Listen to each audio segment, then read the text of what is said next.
Hey guys, welcome back to my channel. If you're new here, my name is Jodie, and as you can tell by the title, today we are going to be talking about dating at university, the entanglements, the relationships, the situationships, and all of that kind of stuff. I'm going to break it down for you guys. I'm going to share some of my experiences as someone who's been at university for the past 3 years. But if you guys enjoy this video, don't forget to give it a thumbs up, and if you're new to my channel, then definitely consider subscribing. I make uni and grad life and lifestyle content, so if you want to see more, then you know what to do. And let's not waste any time, let's just get straight into this video.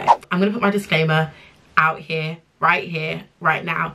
I am not claiming to be a professional when it comes to dating at university, but what I am going to say is that 3 years of the game definitely teaches you a couple of things that I definitely didn't know back in 2017 when I first arrived at the University of Nottingham. I'm not going to sugarcoat it. I'm going to be very honest. I'm going to be very real. Dating at university is just not simple. It's not like ABC. It's not 1, 2, 3. You don't just walk in and walk out with a boyfriend or walk out with a husband, but some people do, but the vast majority don't.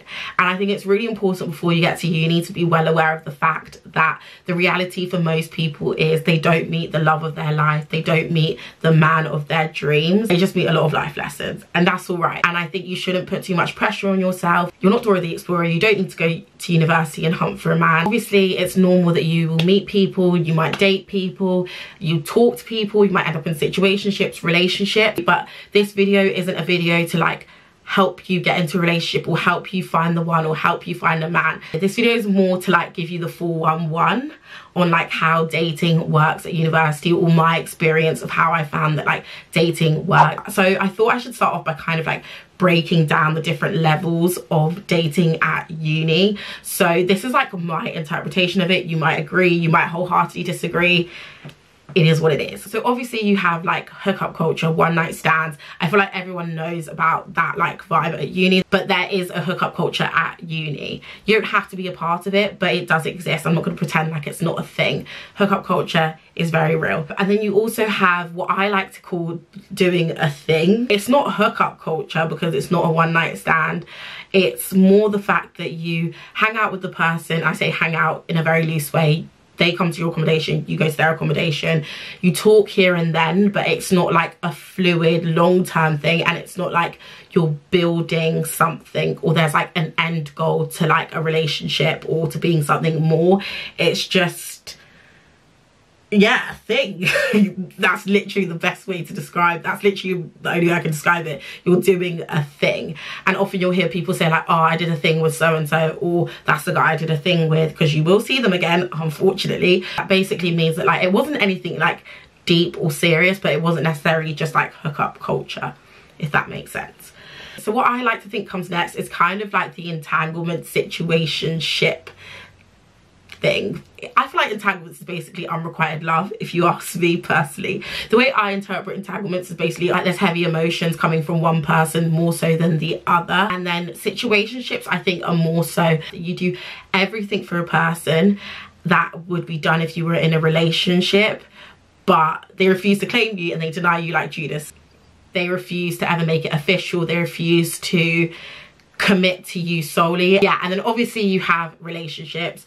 You're together, it's official, you love each other, yada yada yada yada. So that's kind of my interpretation of the dating game at university, the different levels to it and the different scenarios that you can find yourself in. And I say all that to say in the hopes that when you do talk to people and you do get to know them, you'll be able to identify what kind of road it's heading down. Then so kind of following on from like how the dating scene works at university, I just want to share with you guys some things to remember, some things I wish I'd known before I was just chucked on the field and had to play the game. And the first one is that things are really intense at university and things are sped up. The forming of a relationship that could happen over like 6 months or 7 months can happen in a matter of weeks at uni, because you have so much more access to the person, you have so much more time on your hands, so you're able to build something a lot quicker. The danger with that, or at least I found, is sometimes you develop these like intense emotions, or you get clouded by like the intensity of it, and it's only when you like take a step back or you go back home for like the holidays that you realize what it was, or you see it for what it really is. And then another thing I want to say about dating culture at uni is that you'll probably talk to a lot of people or date a lot of people and nothing will ever come from it. It's actually very normal for you to talk to someone and it not to work out, for you to go on a couple dates with someone and it to go absolutely tits up. It's very, very common. Not everyone you talk to, not everyone you date is going to be your husband, is going to be your long-term partner. Sometimes they're just an experience, sometimes they're just a lesson, and I think people need to normalize not being interested in someone anymore or changing your mind about someone. Something else about dating culture at uni is the minimal effort. People love to put in minimum effort and people love to applaud fish for swimming. I used to do it. I'm not going to sit here and pretend that like I didn't give people the benefit of doubt for doing the bare minimum or for doing the things they should be doing. But when you do that, you kind of compromise yourself and you compromise what you deserve. I think it's really important to remember that there's certain things that you just expect as like a basic, like certain things are just a basic human right, because a lot of people lack grace and decorum. So when someone does the bare minimum, it's easy to give them the world, it's easy to like put them on a pedestal and to like fall head over heels for them and to just be like full blown in. The whole bare minimum and the minimal effort thing means that you end up qualifying people for things that they should never qualify for. You end up allowing people to stay in your life for longer than they ever should have. It's things like, oh well, he always wants to hang out with me. Okay, he always wants to hang out with you, but it's easy for him. He just asks you to come over. But if you ask to go for dinner or ask to go to the cinema, all of a sudden it's too much. It's too much. Another thing I would say when it comes to dating culture at university is respect and self-worth are actually major keys. Honestly, if you respect yourself, if you value yourself, you will be able to hold your own so much better when it comes to dating. You'll recognize when you deserve better. You won't let people take advantage of you. And I'm not saying that you won't ever get shagged or you won't get ghosted or you won't get done dirty. It happens. No matter how beautiful you are or how funny you are or how, I don't know, much of a wife, how much wifey material you are, it's not personal. That sort of behavior is them, not you. But what I will say is that you're respecting, valuing yourself, knowing your worth and knowing what you deserve will make things so much easier, and it will stop you from getting into situations that in the long term are going to do more harm than good.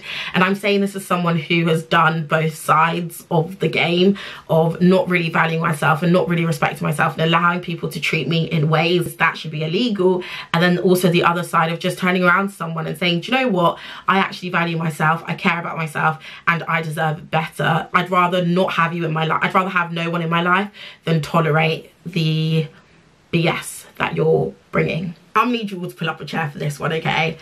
People at uni have not everyone at uni has received the same home training that you have. A lot of people lack basic respect, basic grace and basic decorum.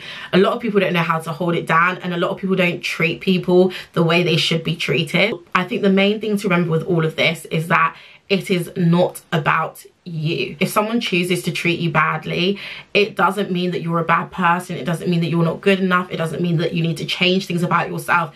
It honestly says more about them than it will ever say about you. You shouldn't tie your worth up in that, otherwise it's going to be going up and down like a roller coaster. So with that, I think I'm going to end this video here. If you enjoyed this video, don't forget to give it a thumbs up and also hit that subscribe button if you want to see more from your girl. Like I said, I make uni and grad life content as well as lifestyle videos. Also, if you want to see what I get up to outside of YouTube, then definitely follow me on my Instagram. Personally, I like to think we have a lot of fun there. We do a lot of reels, fashion content, lifestyle content. We're about it over there, so definitely consider checking that out as well.